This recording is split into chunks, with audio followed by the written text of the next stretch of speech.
Hello Pisces, welcome to the Plaid Sheep Oracle. So your reading, it's interesting. So the card that came out that was chosen was Risk, but it is in relationship to both the card at the bottom and then at the top of the deck. So there is an illusion that is being exposed. And the illusion is about risk. And the level of risk that you actually have to incur as you move through your current phase. Now, as always, things change. But at this time, this message wants to say that if you think that you have to take a really big risk, or that something is a really big risk, or that choices in general are risky, that is an illusion.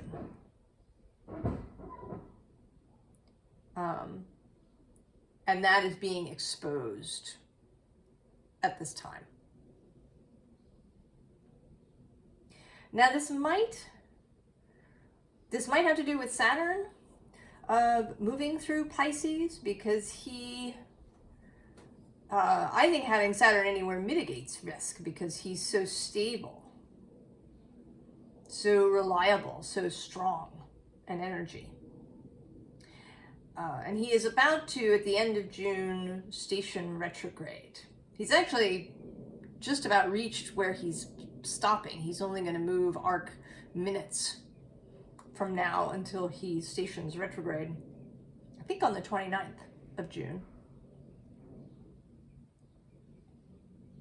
So there is this, right, this sense of uber stability. Now you could look at it as uber stuckness, but the choice here is to look at it as strength. A rock to really stand on. As you navigate what is kind of maybe a new way of being, or a practice, perhaps. Anyway, we begin with this Five of Cups. This, which is usually about disappointment, about loss, maybe about having to make choices. That if you choose something, all of these other choices disappear, they swim away, they're lost.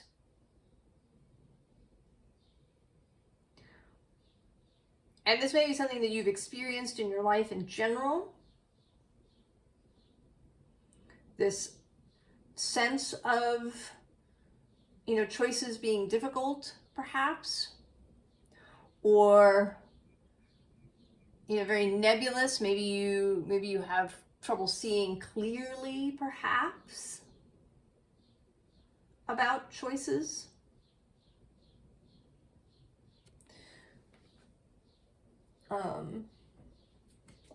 The Nine of Cups is below, but there's also a sense here with all these fish, that then there's more about choices. And then actually right below her I'm seeing is the Five of Wands in this kind of chaotic scene. This card often for me is the quantum space, right? Everything in a superposition until the wave collapses when a choice is made.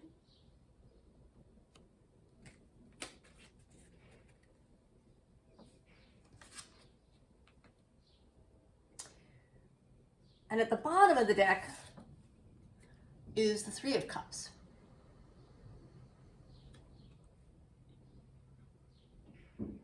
And today too, I don't know, there's this sense of choice, like each of these mermaids is kind of unsure whether she wants the cup that she has or not. Like, she's looking around at the other mermaids' cups, and, you know, do I, which, is this my cup? So the sense of a difficulty around choosing, around deciding, around taking a particular course of action.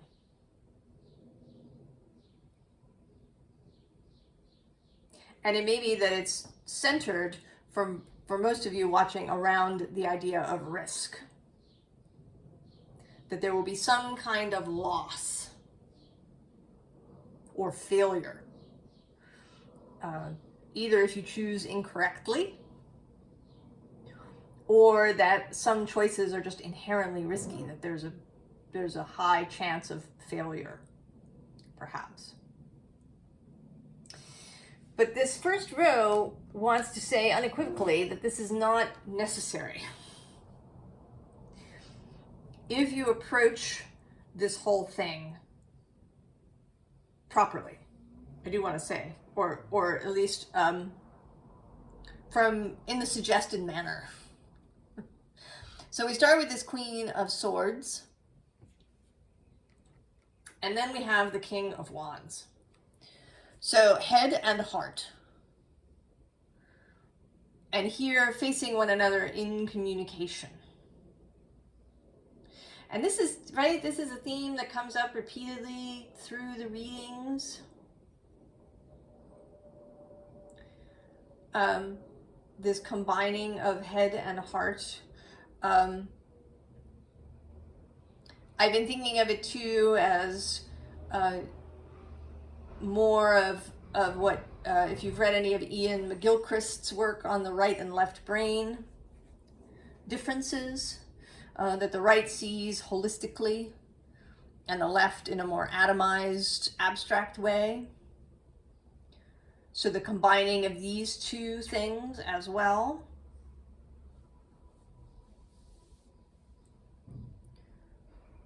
Rather than being all in one or all in the other. And then this is confirmed for us here with the Lovers coming together.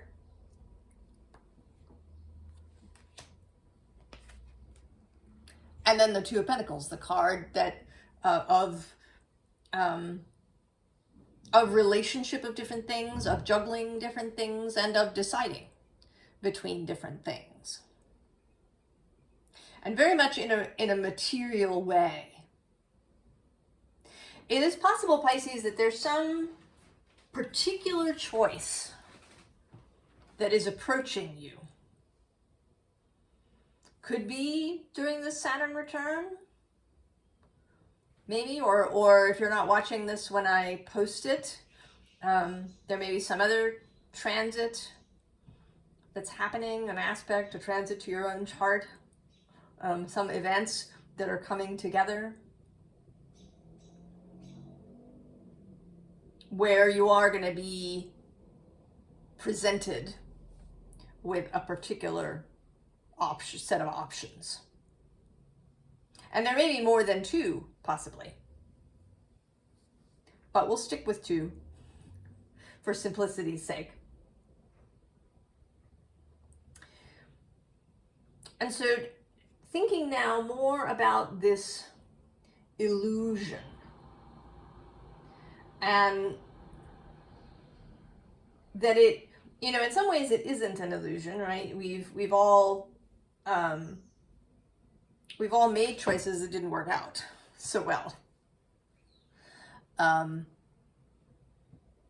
But it is an illusion in the sense that it doesn't have to exist. So we have here the Ace of Cups, that primary guiding force that sits within you, the guiding space. And it isn't, I talk about it being in the heart, but it is more than the heart. You know, it is what your heart wants. It's also having to do with your soul and your soul's intentions when you arrived here. And it's even, right, it's even things in your mind, things that make your mind interested, things that are inspiring to your mind and to the body. It's all of these things, the holy grail within the self. And right below it is this Nine of Swords, which is about that energy of kind of frightening oneself. That we can do, that we spend a lot of time catastrophizing or thinking about all the things that can go wrong, or, you know, one of my favorite things is to try and control everything, like, you know, create a kind of idiot-proof or accident-proof setup. And the trouble with that, of course, is that you have to think about all the possible things that might go wrong, you know, in order to come up with, you know, answers for all of those things. And then you just get yourself into this Nine of Swords state.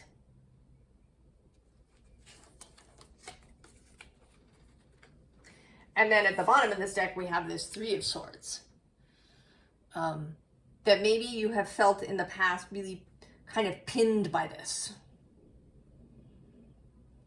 That you weren't able to break the grip of these kinds of thoughts appearing. You know, and there's this little Facebook logo here. And, you know, it could be about doom scrolling, but sometimes we have a sort of internal doom scrolling, right? That isn't even dependent. We can do it if, you know, we've never been on social media. You know, I have a friend who's very good at this, sort of, you know, coming up with terrible scenarios, and she doesn't even have, right, social media accounts. So this can all happen simply internally. We can create a habit through our lives of, you know, seeing ourselves as, right, as pinned by ideas, by beliefs, by our own repetitive thoughts.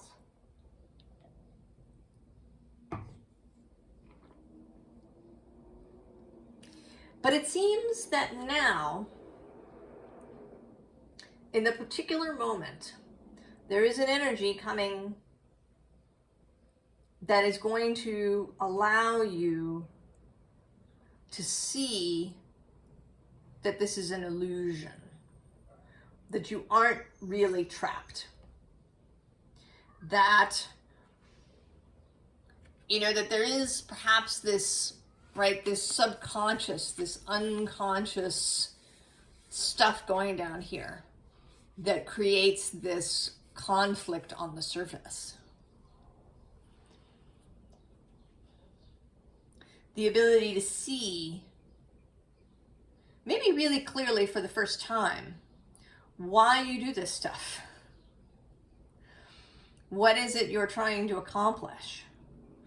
Because we talk about self-sabotage, but I don't, you know, that's sort of how it plays out. But I don't think that our minds are trying to sabotage us. I don't think our minds are trying to create failure. I think that our inner protector is trying to keep us safe, right? Because there is this perceived risk. And in order to overcome that, to minimize it, mitigate it, we're going to think about things a lot. We're going to, you know, think about all the things that can go wrong so we can be prepared for them. We're going to stick to what we know because it's worked so far.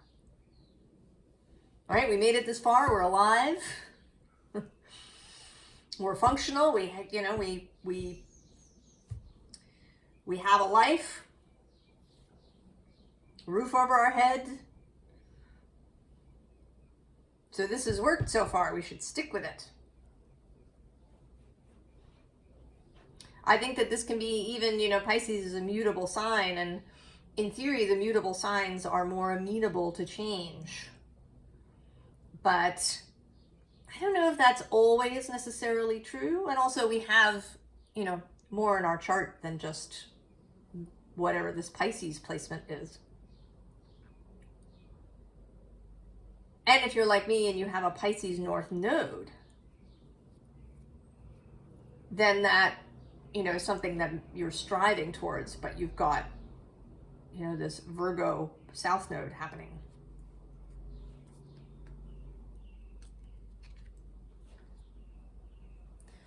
Right, and then we have this Tower, which is here being shown to be just this weight that this poor animal has been hauling around everywhere.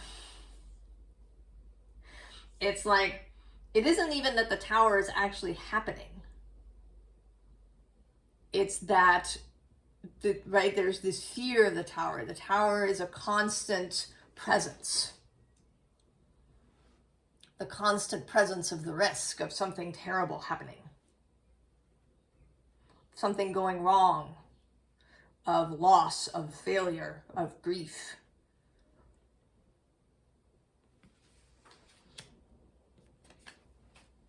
But then we get the Queen of Swords again.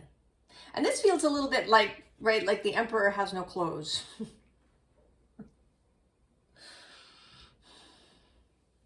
that this is something that we have created for ourselves. And I absolutely include myself in this.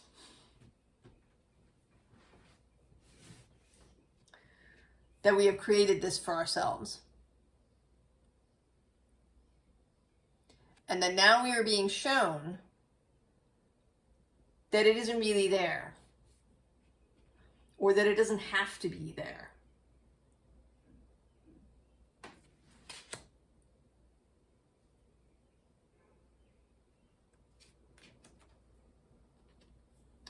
So we have now the Nine of Cups repeating. And this time with a much more focused image, right? This hippo is going to catch that falling flower. Very focused on that. Unconcerned with the other cups. Because the hippo knows what he really wants. So he's not concerned with all of the other choices because they aren't quite right. And with the Seven of Pentacles coming underneath, he is also prepared, right, to do the steps required to get there.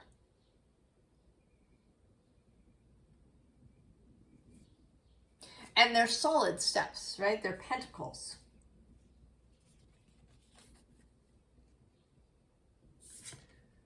We have the Seer of Earth who sits in the King position in this deck.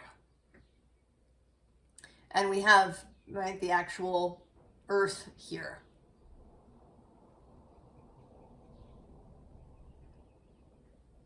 So an understanding and knowledge of the solidity and stability of what you stand on.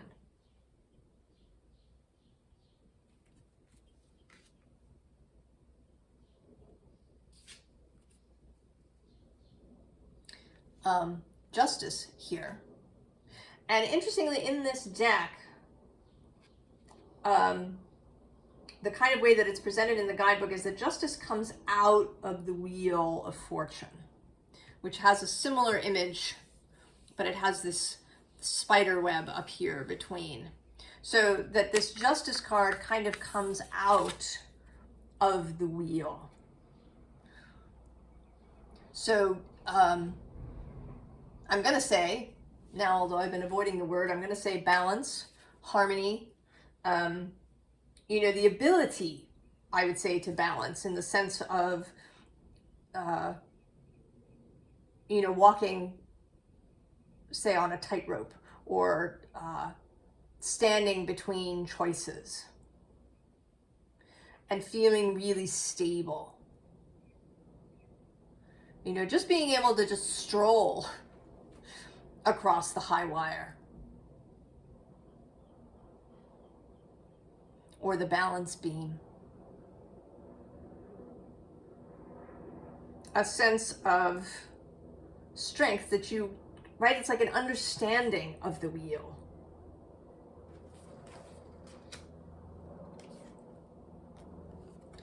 And now we have the Three of Cups again, except now it's really just a conversation happening between, you know, the fish, the crocodile, and the bird. You know, between your kind of emotions, your consciousness here in the water, your body, right, your physical existence, and then your mind. And that all these things can have a conversation together. They may seem very different from one another, but they can come together. I often talk about the Three of Cups as a unified will. We all have different motivations. When you're first doing this, you may encounter something called parts work, or perhaps internal family systems. That's another way of looking at it, where you see different parts of yourself. Maybe there's an inner child and an inner protector and an inner accountant and an inner adventurer and these things, and you can see these parts as individuals and, right, who talk to each other. And I think this is very useful in the beginning. But if it goes on too long, you kind of end up fragmented, I think. And you have this sense of having to wrangle all of these different personalities, and you know, you kind of end up, right, like with different personalities going on in your head, and it's confusing. I think the goal is to integrate all of this into yourself. It is you. All of it is you. And rather than thinking about it as different individuals, you can think about it as different motivations. So what you might have called your inner child is the motivation to be safe, the motivation to be, to have fun. You know, and then your inner accountant is the motivation to be financially secure. So you yourself have these different motivations, and if you can, right, find a way to make those motivations meet, then you create a united will. And this, right, this ability for all of these parts to converse.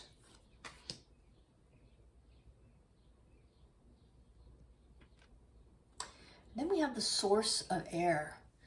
And the sources sit in the queen position in this deck. So this is the third appearance of the Queen of Swords.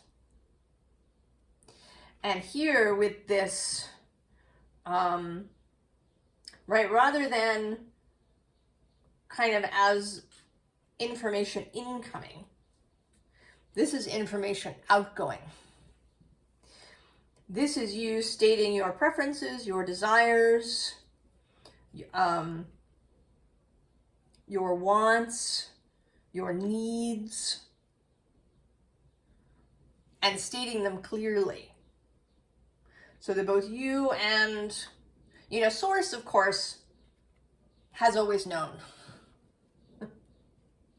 You don't really need to tell Source what it is that you want, because the right Source is running through you. It's in you all the time. Source knows. Your soul knows your desires, even if your conscious human mind doesn't. It's really more about you stating them, you knowing them in your conscious self.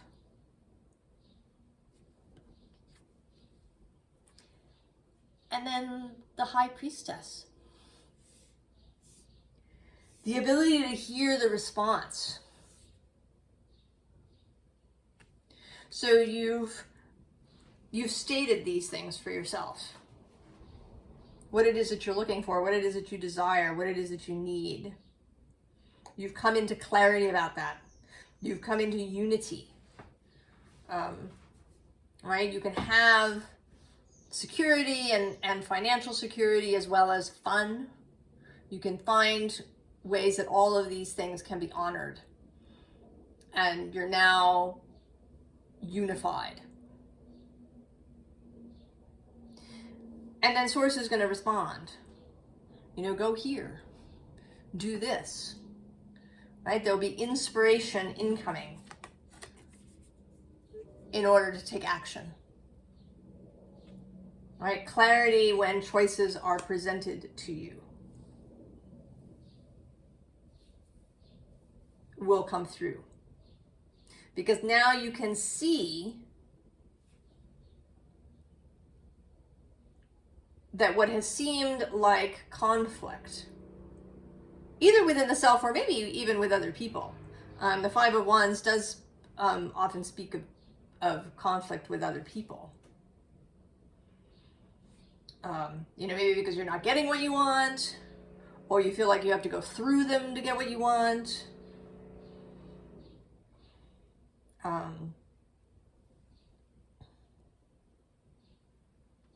So you can see that even if that's occurring, its genesis is down here, right? You can see that these, you know, that these are running down in there into the roots, right? That there's this thing down here.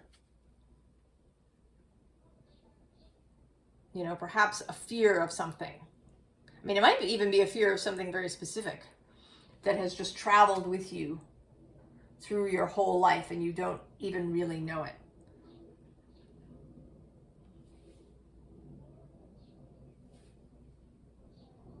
But once you, right, you can see that now. You can see that there isn't really anything standing in your way. That is an illusion. The Emperor has no clothes. You don't have to worry about him.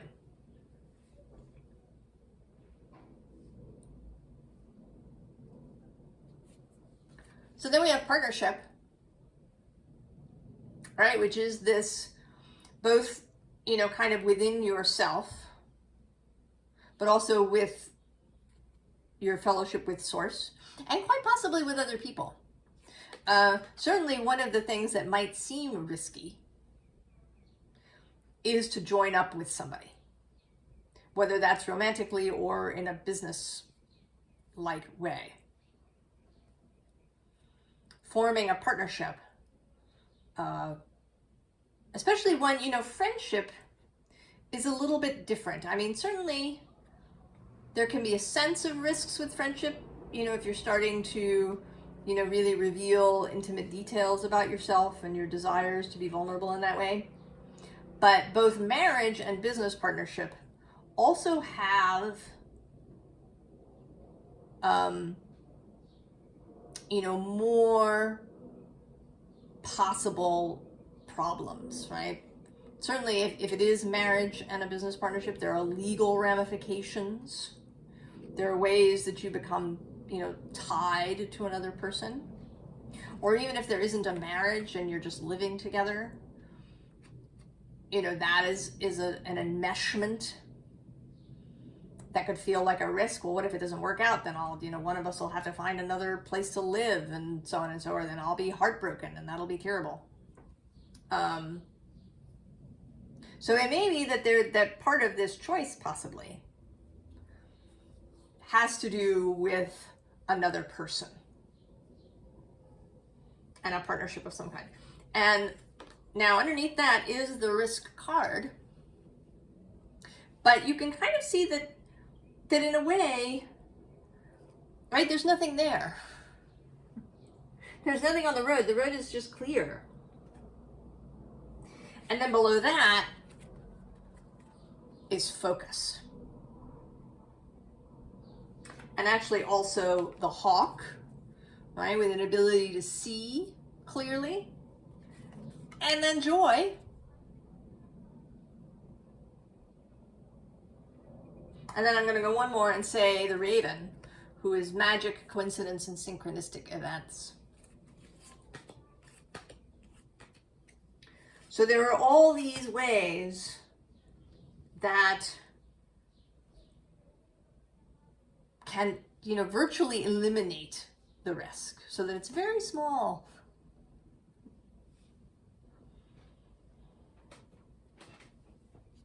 And even going into the future. Because of course stuff changes, if you got into a business partnership, things might change for one of you as you go through life. But that still, that if you needed to dissolve the partnership, that you could do that without a lot of, without there being a tower moment.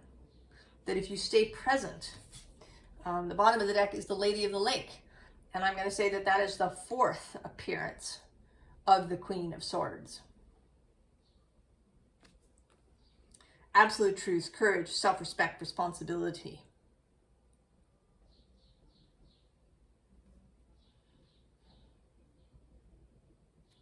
And she is the court card of Libra. So relationship as well, and integrity.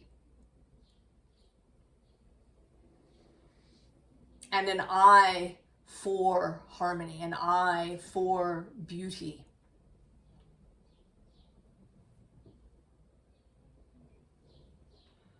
And using that partly as your choosing method. Beauty is truth and truth beauty. Mathematicians will often talk about an equation that is elegant is also often correct.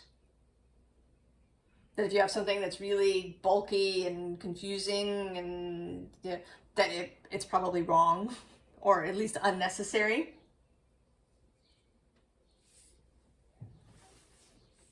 That beauty and harmony are a marker of truth, of a good choice. And that's real beauty, not necessarily glamour or, what society says is beautiful, or what's the current trend. This is about what really, moves you, Beauty that moves you.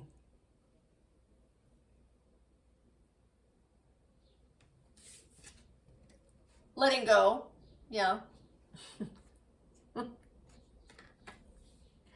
And then we have the cat.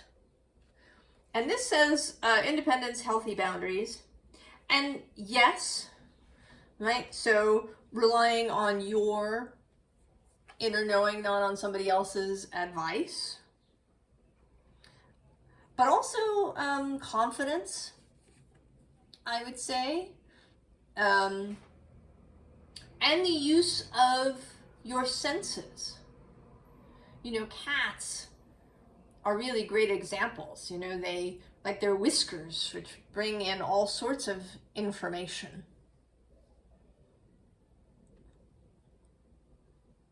Will they fit in this space? No, because it's too small for their whiskers. What is it they're passing? What is here in the dark, even if it's too dark even for them to see?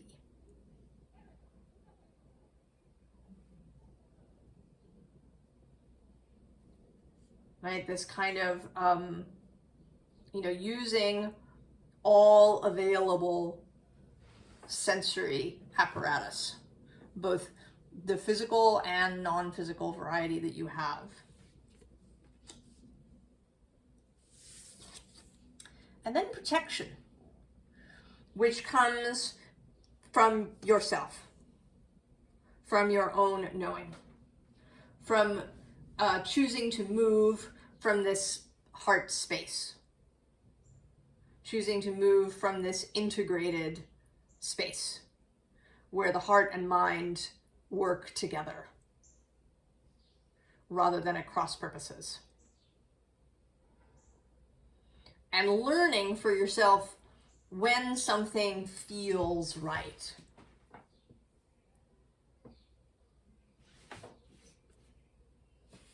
That is the best protection.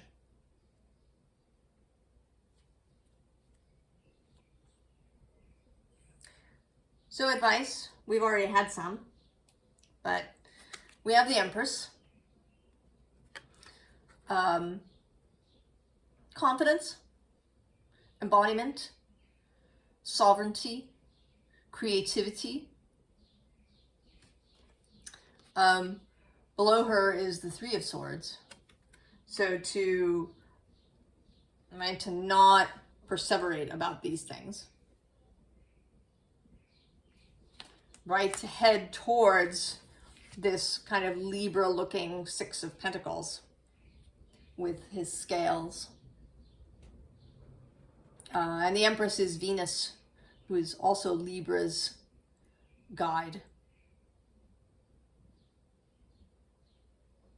Moving towards harmony. Using what feels harmonious. And it doesn't, it doesn't have to be that something is simple or that there isn't, that there aren't a lot of moving parts or that there isn't, dynamism or a sense of adventure about a choice in order for it to feel aligned with you, right? If we think of harmony as alignment, that you feel in alignment with something. Knight of Cups, who has a sword. This is your court card, traditionally. And here, moving forward confidently. And as yourself. The Queen of Swords has come up here a lot. But you don't need to become her. You just need to utilize her skills. Right? You have your sword here, but you are the Knight of Cups. You can absolutely be romantic and abandoned and mystical as you want to be. But you still carry that sword of clarity for yourself.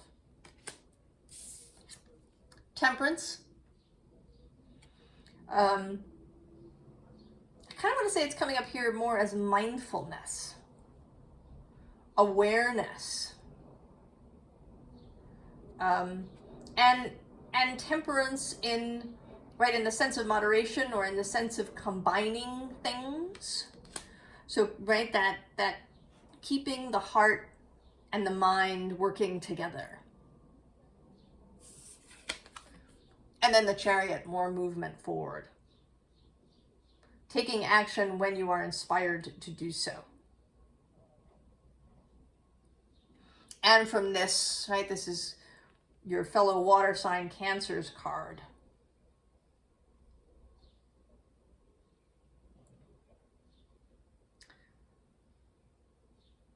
Feeling your way. So I think, Pisces, that since this is coming up so strongly, this idea of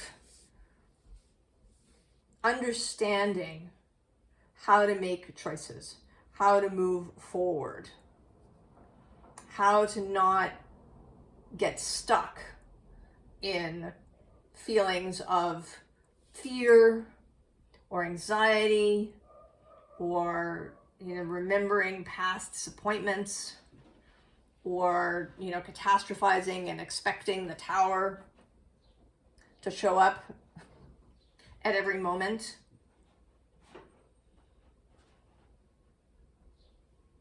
That the energy at the moment is really favorable